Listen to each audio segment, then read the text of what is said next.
So, Hawking radiation is believed to exist. I guess it's not been technically proven to exist, but it is believed that Hawking radiation exists. And according to, I guess, the calculations or the equations used, it is theorized that the radiation given off by a black hole is dependent on its size, and the bigger it gets, the lower frequency it becomes. I believe that was what I took away. And so, when it's smaller, it's actually radiating a higher energy wavelength.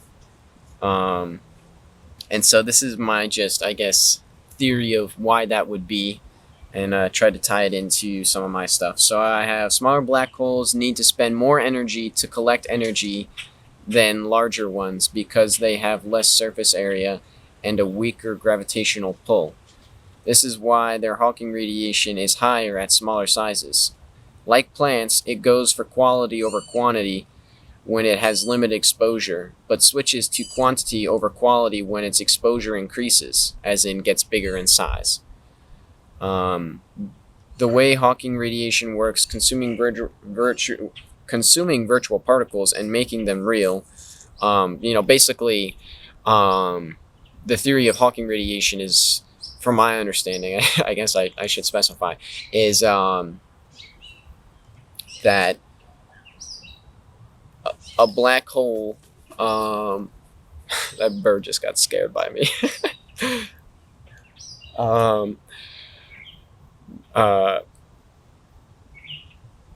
a black hole basically doesn't let anything out, right? Its gravity is so strong that things get sucked in. So these virtual particles that form on the outside, they form, and then one side of that virtual particle gets sucked in, and then the other one gets emitted out as a particle. That basically implies that virtual particles aren't virtual by technicality, and puts more like that theory, and people kind of accepting that puts more credit to my idea of basically virtual particles not canceling out and being the beginning of our universe. So I just want to put that out there as well. But the other half of that virtual particle gets doesn't get sucked in, and instead goes away, and it never annihilates. So it just becomes basically a particle in the world or in the universe. And they say that the energy that it took to make it a real particle basically is it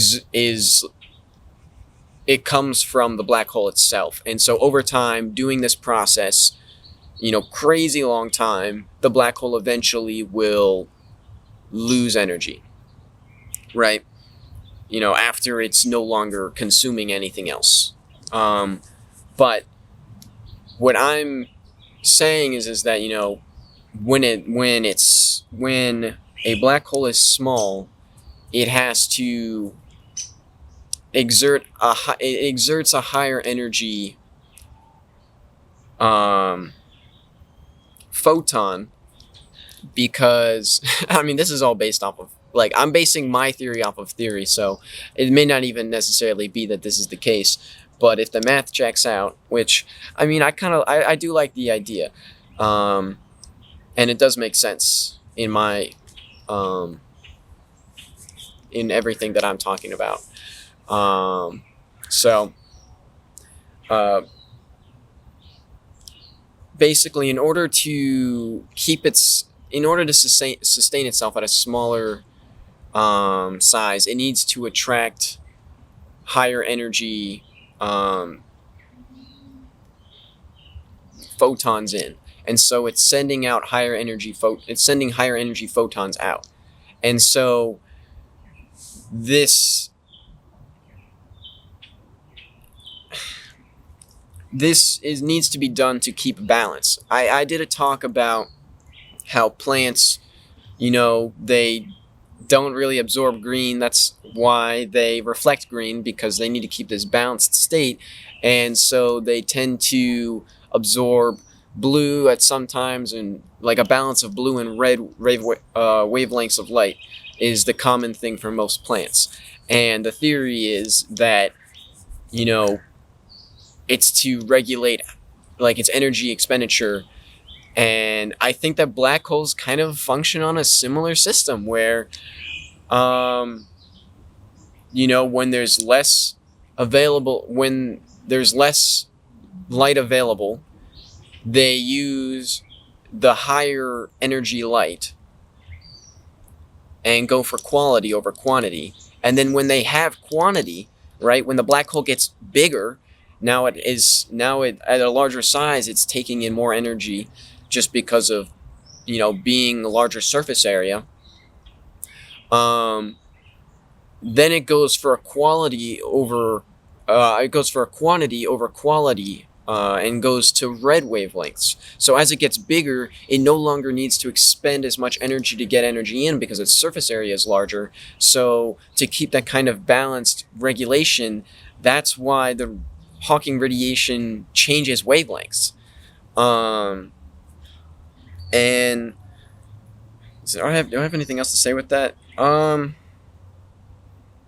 Yeah. No, I don't. But just to tie it all together, this consuming of basically virtual particles and creating real photons, as a result of this process, again, shows that virtual particles are not all that virtual. They are annihilating pairs, true annihilating pairs.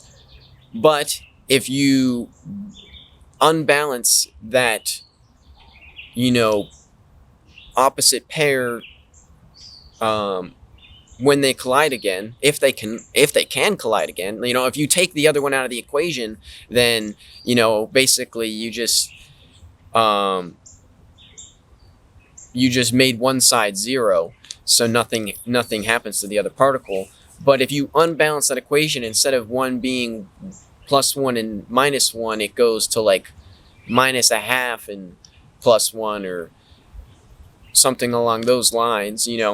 When they collide again, they don't perfectly cancel out, and now you have a +1/2 particle, and now that can go hit something else, and then now that one's unbalanced, and then it hits something else, and now that one's unbalanced, and you get this just compiling